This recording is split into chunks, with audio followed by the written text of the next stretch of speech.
امام حسن مجتبی علیہ السلام نے خلافت چھوڑ دی، اقتدار ترک کر دیا اس امت کے لیے جس امت میں ہم اپنا نام لکھواتے ہیں اور تم اپنا نام لکھواتے ہیں۔ ہمارا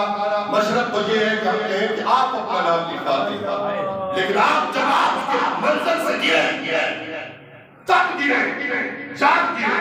ہمیں یہ بات کہنے میں کوئی بات نہیں، کوئی کلام نہیں کہ اگر ہم حضرت علی کرم اللہ وجہہ کریم کے دور میں ہوتے آپ کی بیعت کرتے، اگر ہم حضرت مصطفیٰ علیہ السلام کے دور میں ہوتے آپ کی بیعت کرتے، امام حسین کے دور میں ہوتے آپ کی بیعت کرتے۔ لیکن اگر آپ کو یہ کمال اور یہ حسن اور یہ جذبہ اور یہ محبت حاصل ہے تو دور نہ لاؤ، حاصل نہیں ہے تو ہم آپ سے بھی کہتے ہیں کہ ہم امام حضرت مصطفیٰ نور والے آقا صلی اللہ علیہ وسلم کے گھرانے کے ماننے والے کہ جنہوں نے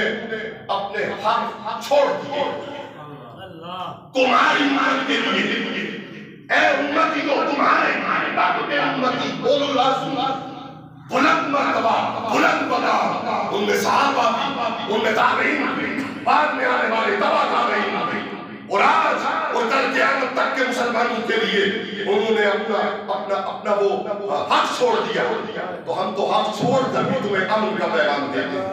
ہم فروغ امن کا پیغام دیتے ہیں، ہم محبت کا پیغام دیتے ہیں۔ تمہاری تلواریں، تمہارے نیزے، تمہارے بھالے، تمہارے پتھر، تمہارے ڈنڈے، تمہاری گاڑی وہ کس قابل ہے؟ حضور شیخ الاسلام اگر نوکری کریں تو انہیں پڑھے،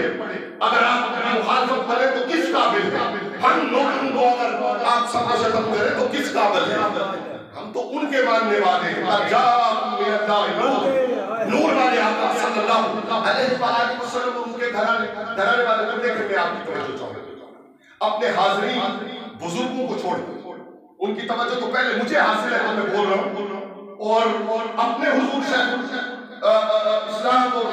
مفکر اسلام اور مفسر قرآن پیر طریقہ رہبر شریعت علامہ پیر سید ریاض حسین شاہ جی مدد الاولادی کی مجھے توجہ حاصل ہے تو میں عرض کر رہا ہوں آپ کے آقا کی توجہ اور سلسلہ عالیہ کی توجہ حاصل ہے تو میں کوئی اگر اچھی بات ممکن ہے اور اگر کوئی خامی ہے تو وہ ہمارے اپنے کاموں کا نتیجہ ہے۔